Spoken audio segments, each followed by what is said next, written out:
오늘 우리에게 주신 하나님의 말씀은 요한계시록 9장 1절부터 11절까지의 말씀입니다.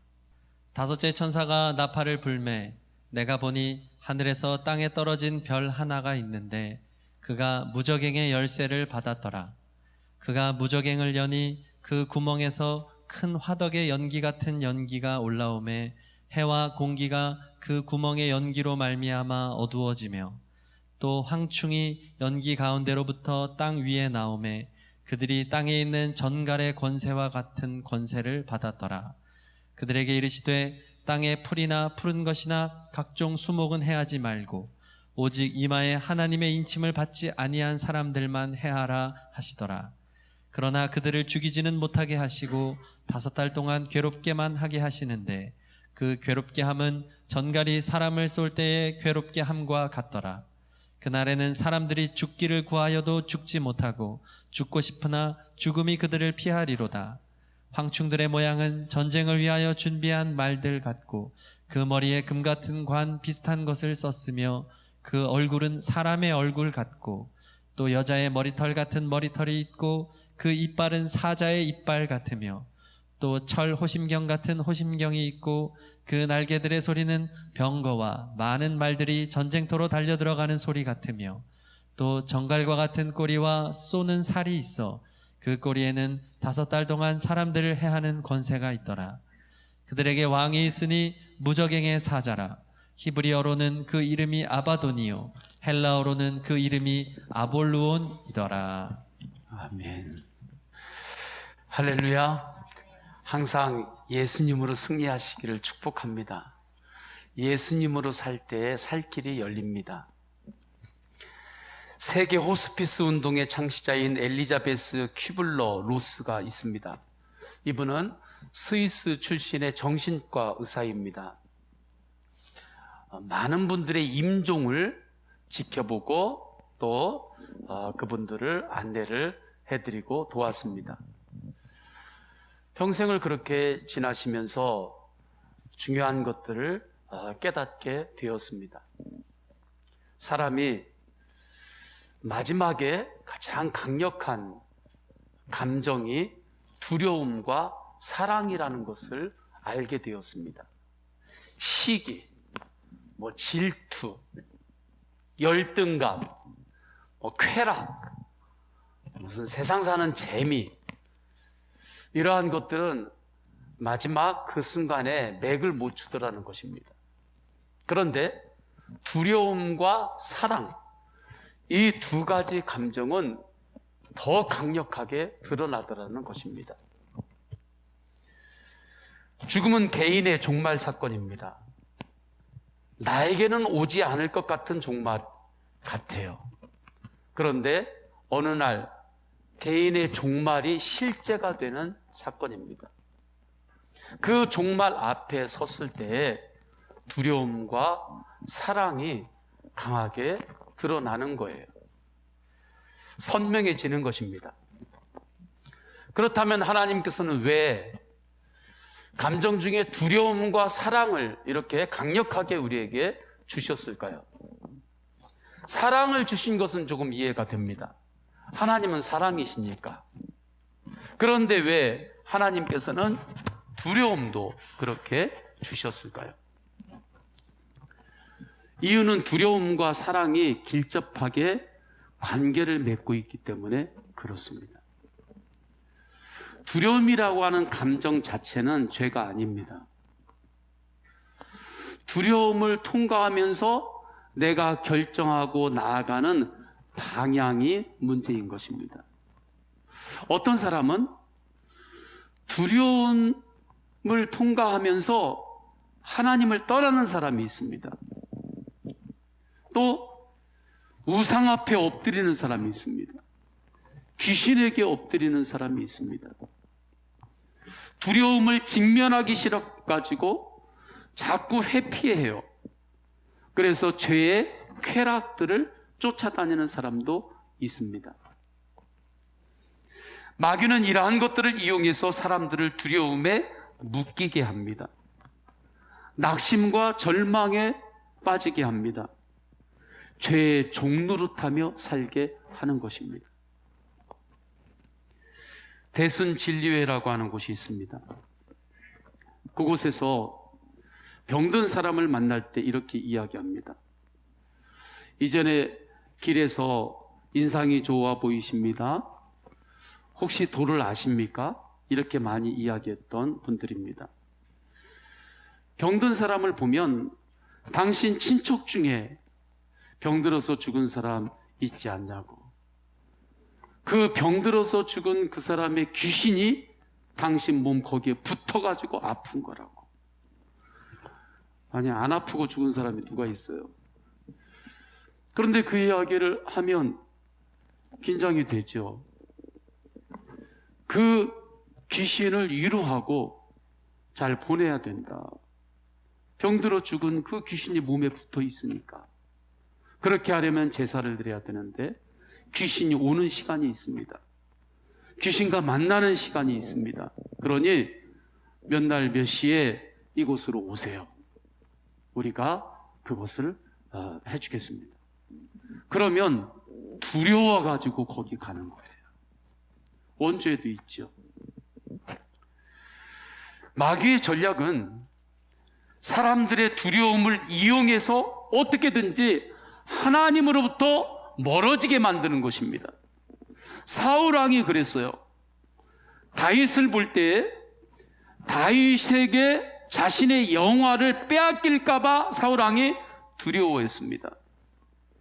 자신의 왕위를 다윗에게 뺏길까봐 두려웠어요. 백성들이 자기보다 다윗을 더 따를까봐 두려웠습니다. 그 두려움을 마귀가 이용했습니다. 그래서 하나님을 떠났고 다윗을 죽이려 했습니다. 폭군이 되었습니다. 결국 심판으로 죽었죠. 두려움의 감정은 죄가 아니라고 했습니다.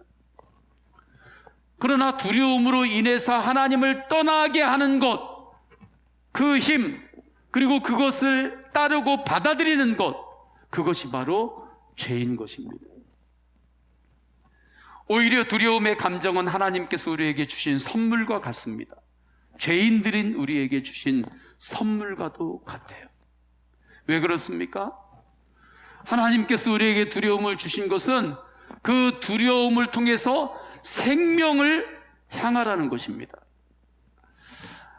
나의 영혼을 안전하게 지켜주시고 안식하게 하시는 하나님을 구하게 하시려고, 하나님을 찾게 하시려고 두려움이라고 하는 감정을 주신 것입니다.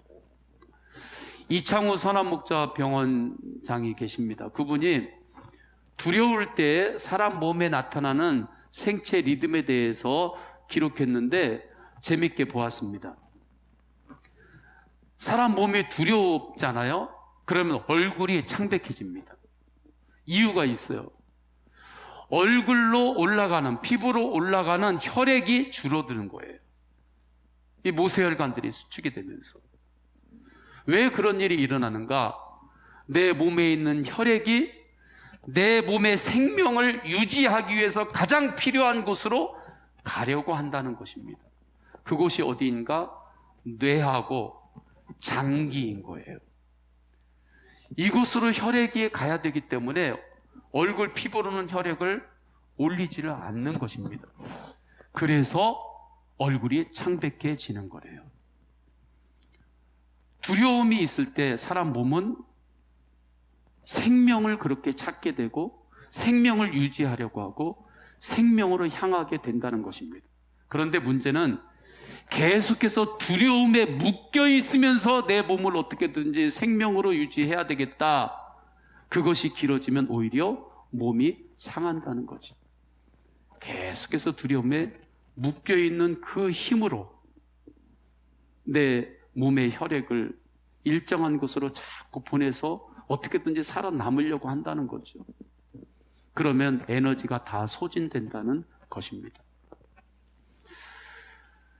마인드 바이블이라는 책에 나오는 이야기가 있어요. 저자가 시골길로 걷습니다. 주차하고 걸으면서 가는데 어느 집에 큰 개들이 있는 거예요. 무섭죠. 그런데 괜찮았어요. 줄에 다 묶여 있었습니다. 철망으로 이렇게 다 그들을 이렇게 막고 있었어요. 그러니까 옆으로 지나간 거예요. 운동을 하고 다시 이제 돌아오는데 문제가 생겼습니다. 그 시골길에 혼자 오고 있는데 저쪽 앞에 그 시커먼 큰 개가 나와 있는 것입니다. 줄이 풀린 채로. 1대1로 그 개를 딱 보는 순간에 머리가 스드래요. 그리고 그 큰 개가 자기를 이렇게 고개를 들려가지고 바라보는데 막 살기를 느끼면서 5만 가지 생각이 다 들더라는 것입니다. 그 옆으로 지나가기에는 너무 무서워서 갈 수도 없어요. 그런다고 등을 돌려가지고 뒤로 가면 얘가 등을 향해서 공격할 것 같은 거예요. 이러지도 못하고 저러지도 못하고 두려움 가운데 두리번거리는데 나뭇가지가 옆에 있더래요. 저거라도 잡아야지. 그래서 나뭇가지를 이렇게 잡아서 혹시라도 공격하면 내가 이걸로 싸우겠다. 그런데 마침 저쪽에서 차가 한 대가 오더라는 것입니다. 예전 같으면 관심도 안 뒀던 차죠. 그런데 차가 오니까 그 앞에서 손을 흔들고 좀 여기서 좀 서달라고. 그리고 그분이 옆에 서니까 이야기를 하고 나를 좀 태워달라고. 그리고 저 주차장에 있는 데까지만 나를 좀 같이 안내를 좀 해달라고. 그분이 차에 태워주었습니다. 차에 딱 오르는 순간 마음이 두려움에서 풀린 겁니다. 그 옆에 큰 개 옆에 지나가는데도 차 안에 타고 있으니까 하나도 안 무섭더래요. 그냥 개 구경하면서 지난 것입니다. 이분에게 있었던 그 두려움의 감정이 그분에게 무엇을 요구한 것입니까? 빨리 네 생명을 지켜라. 빨리 안전한 것을 찾아라. 네가 의지할 만한 것을 빨리 찾아라. 그것을 두려움의 감정이 신호를 보낸 것이었습니다. 이것은 영적으로도 같습니다. 우리에게 두려운 감정을 하나님께 선물로 주신 것은 영적으로 생명을 빨리 향하라는 것입니다. 살 길을 찾으라는 것입니다. 나의 영원한 안식이 되시고 내 영혼을 맡길 만한 영생이 되시는 하나님을 빨리 구하고 찾으라고 하는 영적 사인인 것입니다. 그래서 다윗이 사울 왕에게 쫓겨요. 원수들이 자기를 죽이려고 할 때 얼마나 두려움 가운데 광야로 갔습니까? 그런데 그때 다윗은 더욱더 하나님을 찾았습니다. 그렇게 고백하는 것이 시편 18편 2절이에요. 여호와는 나의 반석이시요 나의 요새시요 나를 건지시는 이시요 나의 하나님이시요 내가 그 안에 피할 나의 바위시요 나의 방패시요 나의 구원의 뿌리시요 나의 산성이시로다. 아멘. 하나님께서 우리를 지켜주시는 요새가 되시고 하나님께서 우리의 피난처가 되십니다. 다윗이 영적 비밀을 알았을 때 놀라운 일이 일어납니다. 그가 두려움에 묶이지 않습니다. 오히려 마음 안에 하나님이시는 평안이 임합니다. 감사가 임합니다. 소망이 임합니다. 하나님 나라에 꿈이 생기는 것입니다. 하나님의 사랑으로 충만합니다. 요즘 많은 사람들이 두려워합니다.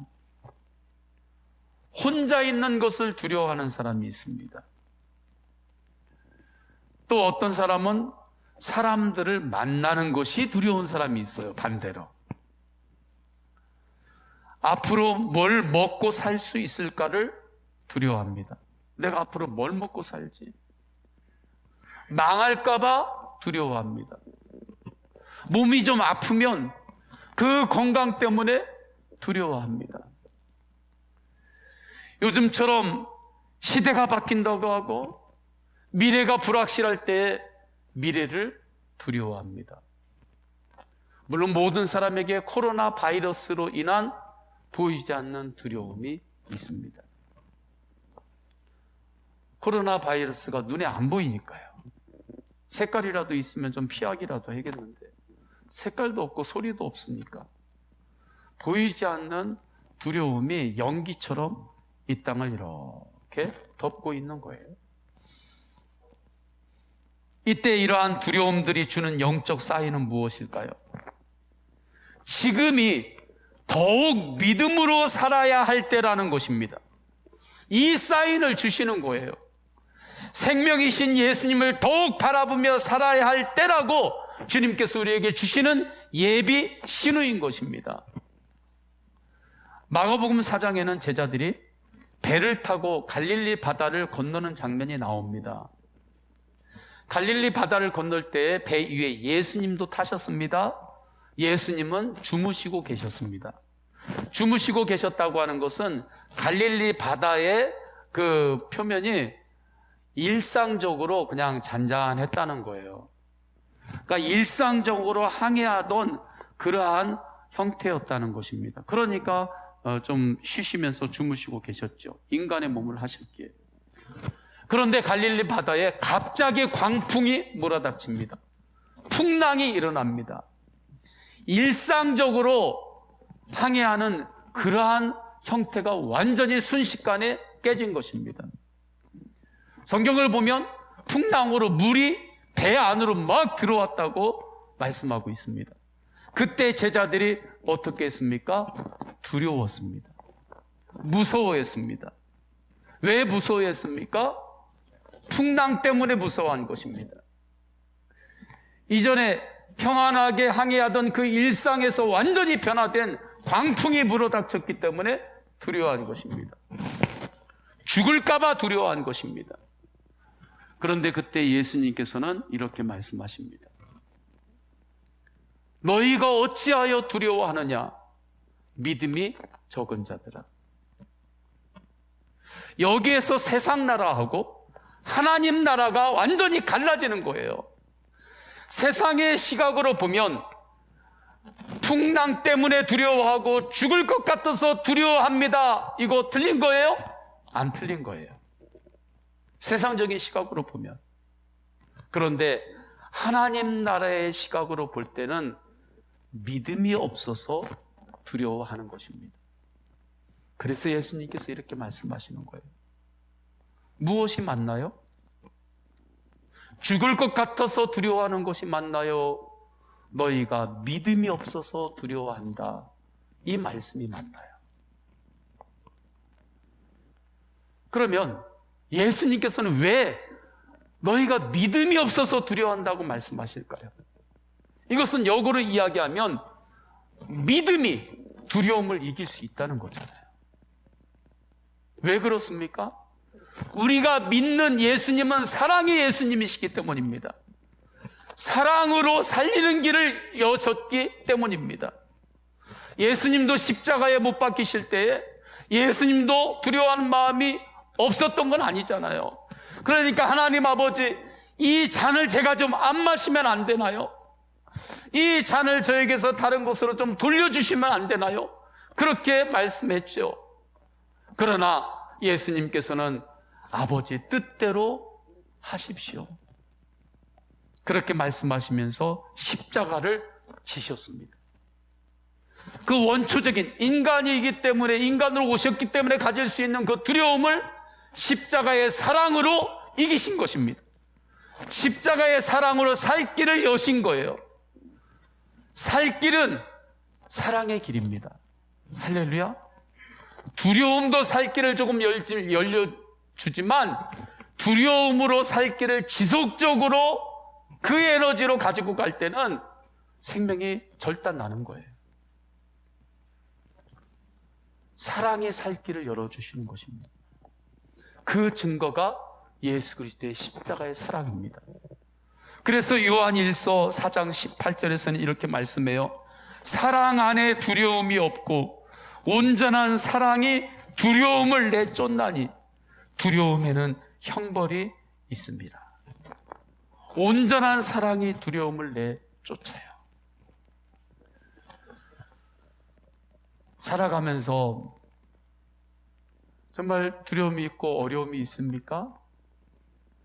상황이 정말 급박해서 두려운 것보다 내 안에 예수 그리스도의 십자가 사랑의 크기가 작아졌기 때문에 그래요.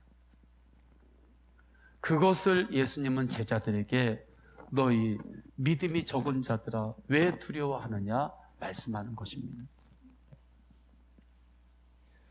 그렇다면 우리가 두려움에 묶이지 않고 믿음으로 하나님께, 사랑이신 하나님께 나아오는 방법이 무엇일까요? 어떻게 두려움에 묶이지 않고 하나님의 사랑으로 두려움을 이기고 하나님이시는 은혜 안에서 승리하며 살 수 있을까요? 소망으로 살 수 있을까요? 도대체 그 방법이 무엇인가요? 그 방법이 회개입니다. 그래서 계시록 9장 20절 21절에서는 마지막 때의 두려운 심판 앞에서 회개하지 않는 자들을 안타까워하면서 이렇게 말씀하세요. 이 재앙에 죽지 않고 남은 사람들은 손으로 행한 일을 회개하지 아니하고 오히려 여러 귀신과 또는 보거나 듣거나 다니거나 하지 못하는 금, 은, 동과 목석의 우상에게 절하고 또 그 살인과 복술과 음행과 도둑질을 회개하지 아니하더라. 성도 여러분, 마지막 때가 되면요, 우리를 두렵게 하는 재앙이 더 일어난다고 하십니다. 그렇게 안 일어났으면 좋겠지만 그러나 주님은 분명하게 예언하세요. 마지막 때가 되면 두렵게 하는 재앙들이 곳곳에서 일어날 것이다. 계시록 8장까지 보면 구원의 경륜이 기록되어 있는 두루마리가 있죠. 두루마리에 7인이 있었어요. 봉인돼 있죠. 하나씩 그 인을 떼십니다. 7째 인을 뗄 때에 7개의 나팔 재앙이 나오는 거예요. 8장에 첫째 나팔 재앙에서 4번째 나팔 재앙까지의 예언이 나오죠. 그 재앙들의 내용이 무엇이었습니까? 바다와 땅과 강과 샘물들이 3분의 1이 죽어간다. 그래서 그 물들을 마시면서 사람들이 죽는 자들이 생긴다는 거죠. 또한 하늘에서 횃불과 같은 별이 무언가가 땅에 떨어질 것이다. 그리고 해와 달과 별들의 빛이 3분의 1이 사라질 것이다. 그것이 넷째 나팔 재앙까지의 구체적인 그 재앙의 형태들이었어요. 그런데 그것으로 끝나는 것이 아니었죠. 5째 나팔 재앙, 6째 나팔 재앙, 7째 나팔 재앙이 있는 거예요. 이것을 가리켜서 요한계시록 8장 13절에 이렇게 말씀했죠. 땅에 사는 자들에게 화가 있으리니 이는 새 천사가 부려야 할 나팔 소리가 남아 있음이로다 하더라. 이제 오늘 9장 본문이에요. 나팔 재앙을 이제 5 천사가 나팔을 불게 됩니다. 마지막 때에 사람들이 겪을 두려움의 내용들이 나와요. 5째 천사가 나팔을 불 때 하늘에서 한 별이 떨어집니다. 그가 와서 무저갱에 있는 악한 영들의 그 봉에 있던 열쇠를 열어요. 무저갱이라고 하는 것은 바닥이 없는 곳, 즉 악한 영들을 가두어 놓은 곳을 상징합니다. 그걸 설명하는 거예요. 그러니까 그 무저갱이 열리면서 무저갱 안에서 연기가 이렇게 올라와요. 그리고 메뚜기처럼 생긴 황충들의 모습을 한 악한 영들이 때로 이렇게 올라오는 것입니다. 그리고 그 연기가 온 땅에 가득하게 퍼지는 거예요. 그 모습이 2절 3절의 말씀입니다. 그가 무저갱을 여니 그 구멍에서 큰 화덕의 연기 같은 연기가 올라오매 해와 공기와 그 구멍의 연기로 말미암아 어두워지며 또 황충이 메뚜기를 뜻해요. 연기 가운데로부터 땅 위에 나오매 그들이 땅에 있는 전갈의 권세와 같은 권세를 받았더라. 왜 악한 영을 메뚜기로 표현하냐면, 상징하냐면 이 당시에 이곳에서 메뚜기 떼가 한번 일어나가지고 지나가면요, 그것은 재앙이었어요. 메뚜기 떼가 지나가면 남는 게 아무것도 없어요. 다 파괴되는 거예요. 지금도 언론에서 가끔씩 등장하죠. 중동이나 어느 지역에서 메뚜기 떼가 출현했다. 우리나라에 예전에 풀이나 논에서 잡아가지고 튀겨 먹던 그 메뚜기가 아닙니다. 이 메뚜기 떼가 한번 출현하면 완전히 파멸시키고 모든 것들을 없앴기 때문에 이 악한 영의 상징을 황충이라고 지금 말씀하는 거예요. 종말의 때가 되면 이렇듯 죄와 악한 영이 연기와 같이 온 땅에 퍼질 것이다. 이들의 모습을 묘사해요. 전쟁을 위하여 준비한 말들 같습니다. 교만과 함께 자신들의 힘과 자신들의 위세를 세상에 자랑합니다.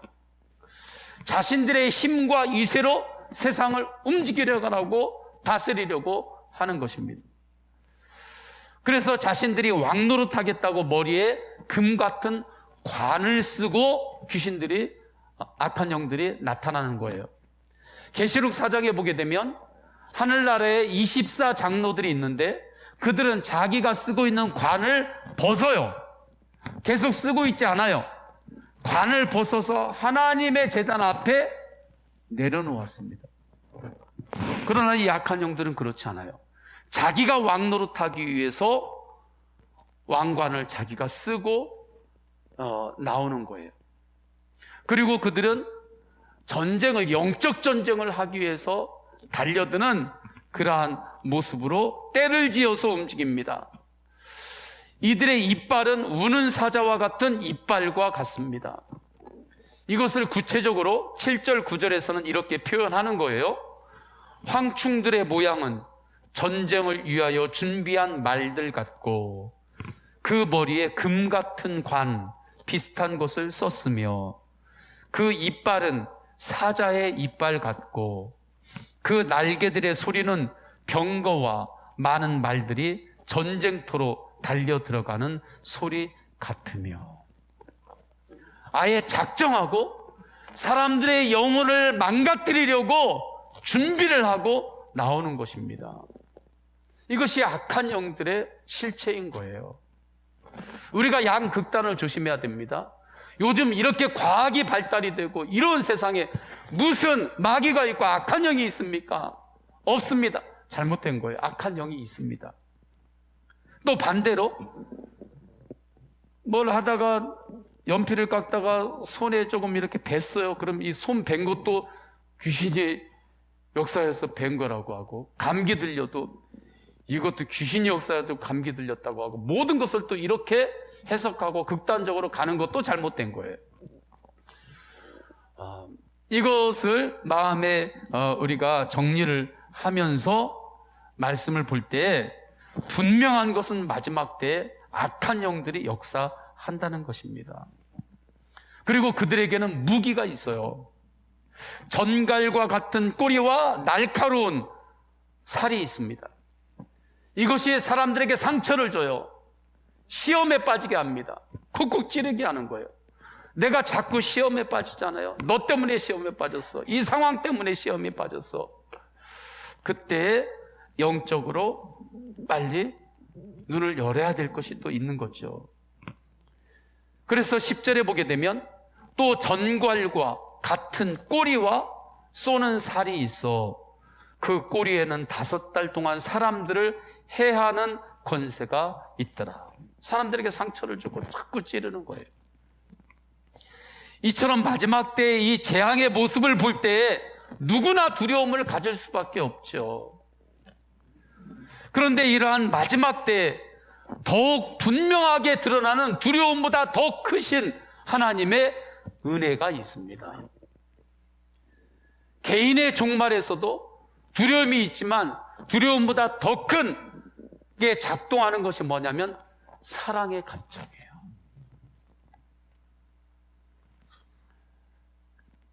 그렇기 때문에 마지막 때에 분명하게 드러나는 은혜는 하나님의 사랑입니다. 그러면 하나님의 사랑은 어떠한 사랑일까요? 우리를 보호해 주시는 사랑입니다. 하나님의 사랑은 우리의 생각을 보호하십니다. 우리의 마음을 보호하십니다. 우리의 삶을 보호하십니다. 생명을 영원히 보호하십니다. 우리에게 살 길을 열어주시고 영원히 살 길로 하나님의 사랑이 우리를 인도하십니다.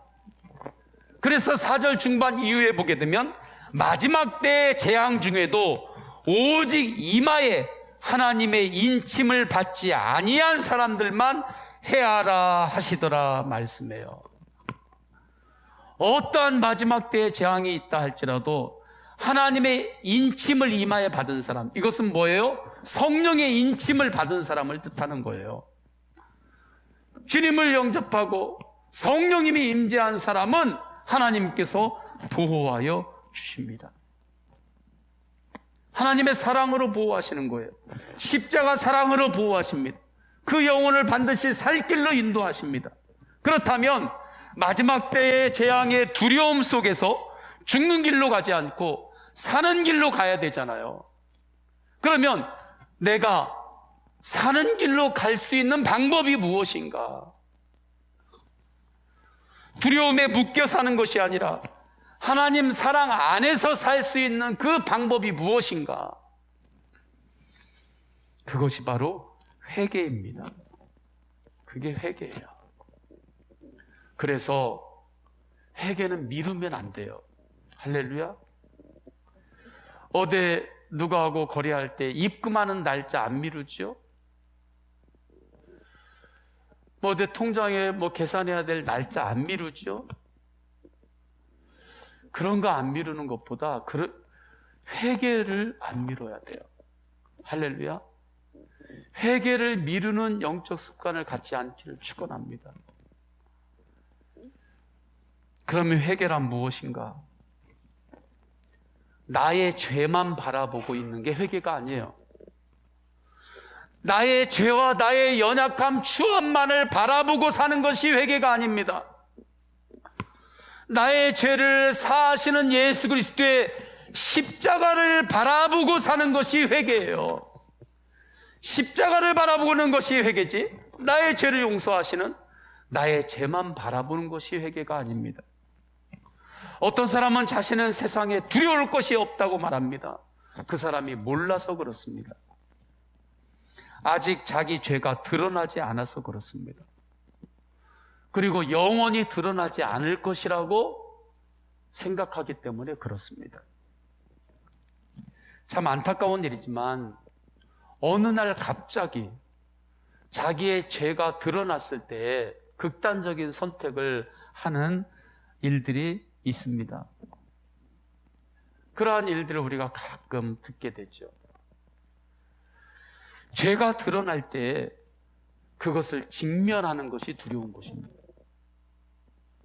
그 죄가 드러나지 않았을 때는 두려운 게 없었습니다. 세상에 두려운 게 뭐가 있어요? 그런데 내 죄가 드러나니까 그것이 두려운 거예요. 그런데 이것보다 더 두려운 것은 우리가 하나님 앞에 설 때에는 우리의 모든 죄가 다 드러난다는 것입니다.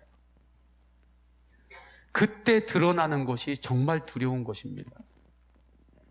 그래서 지금 회개를 미루지 말고 오직 예수 그리스도의 십자가의 은혜를 붙들고 살자는 것입니다. 우리나라의 대부흥이 임할 때 강력하게 일어난 것은 회개운동이었습니다. 하디 선교사님의 이야기를 들으신 분들이 계실 겁니다. 감리교 선교사님이십니다. 이분은 캐나다에서 오셨어요. 토론토 의과대학을 졸업하셨습니다. 1890년대에 오셨어요. 강원도와 원산 다니시면서 개척 선교를 하셨습니다. 자녀도 우리나라에서 보건 환경이 우리나라가 그때 안 좋았기 때문에 이 땅에 묻었습니다. 이분이 몇 년 동안 개척 선교를 다녔는데 열매가 없어요. 목회자가, 선교사가 이 땅, 조선 땅 여기까지 왔는데 뭔가 전도의 열매도 있고 목회의 열매도 있고 뭔가 성장도 있고 그래야 힘이 나잖아요. 근데 아무리 그렇게 열심히 다니고 애쓰고 힘썼는데 교회는 성장이 안 돼요. 열매가 없어요. 그러니까 이분이 마음이 낙심이 됐어요. 절망이 찾아온 것입니다. 그러다가 1903년에 원산에서 성경 공부를 함께 하게 되었어요. 그리고 기도하게 되었습니다. 예전에는 사경회가 많았습니다. 성경 공부를 하는. 그런데 사경회를 하고 성경 공부를 하는데 성령님께서 감동을 주시는 것입니다. 성령님께서 임하시는데 회개의 영이 임했습니다. 회개의 영이 임하니까 이전까지 내가 뭘 잘못했는지도 몰랐는데 그때 깨닫게 되었습니다. 그래서 사람들 앞에서 이렇게 하나님 앞에 회개하고 기도합니다. 제가 지금까지 하나님의 능력을 의지한 것이 아니라 내 의술을 의지하면서 살았습니다. 저 그것을 몰랐습니다. 그런데 주님 앞에서 깨닫고 보니까 내가 진짜 의지한 것은 의과대학 다니면서 배웠던 의술을 의지했지 하나님의 능력을 의지하지 않았습니다. 주님 회개합니다. 제가 조선 땅에 와서 사람들을 만날 때 내 속으로 이 사람들을 무식하다고 제가 무시하는 마음이 있었습니다. 회개합니다. 하면서 하나님 앞에 회개하며 기도하는데 곳곳에서 우리 믿음의 사람들이 일어나서 저도 하나님 앞에서 이것이 죄입니다. 예전에는 이것이 죄인 줄 몰랐는데 제가 하나님 앞에서 이것을 회개합니다. 일어나서 회개 기도하고 또 한 사람이 또 일어나서 회개 기도하고 한 사람이 또 일어나서 회개 기도하고 순서대로 회개 기도하는데 그렇게 회개 기도할 사람이 너무 많아가지고 우리 너무 많으니까 아예 한꺼번에 하나님 앞에 회개하며 기도합시다. 그래서 한꺼번에 사람들이 주님 앞에 기도하고 회개하며 했던 그것이 통성기도가 된 거예요. 그래서 통성기도가 한국교회에 있는 정말 하나님이 주신 선물입니다. 그렇게 통성으로 하나님 앞에 회개하고 기도했어요. 그 회개 운동이 1907년 평양 대부흥에 이어지면서 하나님의 놀라운 영적 대각성 운동이 펼쳐질 것입니다. 영적 대각성 운동은 그래서 회개 운동인 것입니다. 하나님께서는 이 예언의 말씀 계시를 통해서 왜 우리에게 나팔 재앙의 심판을 보여주시고 계실까요? 회개하지 않는 자들의 결론이 어떠한 것을 알려주시기 위함입니다. 회개를 미루지 않기를 주님의 이름으로 축원합니다. 그런데 유의할 것이 있어요. 회개는 이례적으로 하나님 잘못했습니다 라고 말하고 끝내는 게 아니에요. 회개란 죄와 어둠만 바라보면서 불평하고 후회하고 분노하고 그것이 회개가 아닙니다. 나의 죄를 용서하시고 반드시 살 길로 인도하시는 예수님의 십자가를 붙잡고 일어서는 것이 회개예요. 예수님의 십자가를 바라보며 살아가는 것이 회개입니다. 어둠에서 빛이신 예수님께 한번 나오고 끝나는 것이 아니에요. 동굴 속에 있다가 빛이신 예수님께 나왔다가 다시 동굴로 쏙 들어가고, 이것이 회개가 아니에요. 물론 한번 빛이라도 보는 것이 안 보는 것보다는 낫죠. 그러나 이것이 진정한 회개가 아니라 동굴 속에서 빛이신 주님께 나왔으면 빛이신 주님과 항상 동행하는 것이 회개의 삶입니다. 저는 요즘 주님께서 이전하고는 뭔가 다른 차원으로 인도하신다는 감동을 강력하게 받습니다. 이전에도 예수님과의 동행을 갈망했고 앞으로도 그 방향은 같을 텐데 방향은 변함이 없는데 뭔가 주님께서 영적으로 다른 차원으로 이끄신다는 것을 그 마음을 강력하게 감동으로 지금 받습니다. 제가 감동으로 지금 받기 때문에 제가 기다리는 것입니다.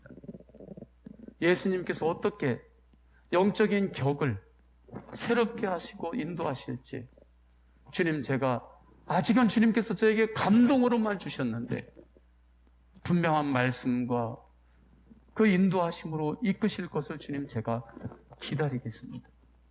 요즘 제가 그렇게 기도합니다. 2020년 코로나로 인해 여러 가지 어려움이 있습니다. 그러나 이때 다른 차원으로 이끄는 영적 뜀틀판이 있는데 그것이 회개입니다. 저는 앞으로 후대 기독교 역사가들이 지금의 우리를 어떻게 기록할지 궁금합니다. 초기 한국 기독교의 역사는 회개운동이요, 말씀운동이요, 성령운동이요, 대부흥운동이라고 기록하고 있습니다. 부흥의 보물창고라고 말합니다. 보고라고 말합니다. 백석대학교에서 가르치는 한국교회사 교수님, 성백걸 교수님이 있습니다. 그분은요, 이 초기 한국교회사를 동양과 서양이 만나서 하나님의 놀라운 부흥을 일으킨 하나님 그 나라의 초기 한국교회의 역사는 인류가 나아가야 될 방향을 제시하고 있다고까지 그렇게 해석하고 말하기도 합니다. 앞으로 우리의 자손들이 지금 우리를 기록할 때 뭐라고 기록할까요? 어떤 면으로는 부끄러운 기록이 있을 것입니다. 2020년 코로나 확산으로 인해서 정말 어려운 때를 지냈다고 기록할 것입니다. 그러나 저는 2020년이 코로나로 두려워하고 힘들었던 때였다고 기록하는 정도로만 끝나는 것이 아니기를 원합니다. 오히려 그때 코로나로 인하여 힘들고 두려웠지만 그때가 영적 부흥이 새롭게 일어나는 해였다고 그렇게 기록되기를 원합니다.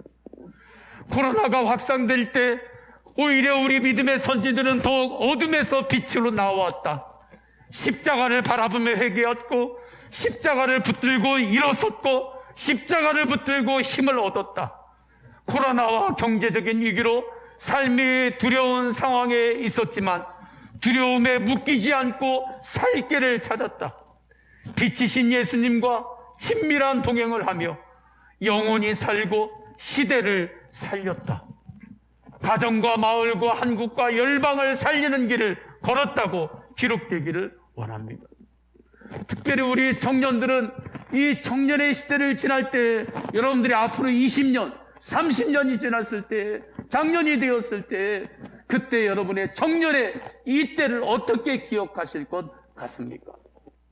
2020년 코로나로 인해서 직장 잡기도 힘들고 일할 때 여러 가지로 힘든 때였다고만 기억을 하실 것입니까? 아니면 2020년 여러 가지 어려운 일이 있었지만 그러나 그때 내가 더욱더 예수 그리스도를 알게 되었다고, 주님의 마음을 알게 되고 십자가를 더욱더 알게 되었다고 그렇게 여러분의 청년의 때, 젊은 때를 기억하고 이야기할 수 있기를 원합니다. 저는 정말 이러한 꿈을 가지고 내일부터 예수 그리스도와 동행하는 행복한 30일을 시작하려고 하는 것입니다. 이것은 어떤 코스웍이 아닙니다. 평생 우리가 살아가야 될 우리의 믿음의 삶인 것입니다. 그래서 저는 우리 성도님들이 모두 다 이 예수님과의 행복한 동행에 거룩한 도전을 하시기를 바랍니다. 믿음 생활은요, 끊임없이 거룩한 도전을 하는 거예요. 도전을 하는 거예요. 그러면 주님께서 이루십니다. 주님께서 이루어요. 주님을 바라보고 주님과 동행하는 삶에 도전할 때는 실패란 없어요. 주님께서 우리를 인도하시기 때문입니다. 우리 이 시간에 찬양하겠습니다. 찬양할 때 주님 제가 언제나 어디서나 주님을 바라보고 십자가를 바라보며 살겠습니다. 우리 다 함께 일어나셔서 결단의 찬양하십니다. 주님과 함께 길 가는 것, 주님과 동행하는 것이 우리의 능력입니다. 이걸 믿으면 됩니다. 주와 같이 길 가는 것 즐거운 일 아닌가. 우리 주님 걸어가신 발자취 한 걸음 한 걸음 한 오직 예수님과 함께 빛으로 나아갑니다. 날마다 우리 걸어 어린아이 같은 우리 때로는 미련하고 약할 때가 있습니다. 그러나 괜찮아요. 주님의 손에 이끌리면 괜찮습니다. 그러면 사는 길이 열립니다. 생명길로 가겠네. 한 걸음 한 걸음 주 예수와 함께 날마다 우리 걸어 꽃이 피는 들판이나 때로는 험한 골짜기를 지날 때도 있어요. 그러나 괜찮습니다. 예수님께서 인도하시는 대로 가면 살 길이 열립니다. 주와 같이 가겠네. 한 걸음 한 오직 주님과 함께 예수와 함께 날마다 우리 걸어 옛 선지자 에녹 같이 우리들도 천국에 들려 올라갈 때까지 주와 같이 한 걸음 한 걸음 주 예수와 함께 날마다 다시 한번 고백합니다. 한 걸음 누구와요? 예수님과 함께 날마다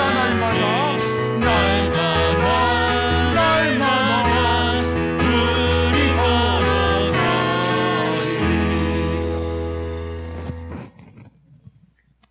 성부 성자 성령 삼위일체 하나님의 사랑과 은혜와 감화 감동하심이 2020년이 코로나로 인하여 힘들고 어렵고 두려웠던 해로만 지나는 건 아니라 오히려 2020년에 예수님의 십자가의 사랑을 더 알았다고, 이때 예수님의 마음을 더욱더 알았다고, 내 인생의 축복의 전환점이 일어났다고, 내 인생의 대부흥의 역사가 2020년에 일어났다고, 그렇게 고백되는 한 해가 되기를 갈망하며 오직 예수님을 바라보며 세상을 향하여 나아가는 모든 예배자들 머리 위에 가정과 가문, 삶의 모든 영역 위에 충만하시기를 간절히 축원하옵나이다. 아멘.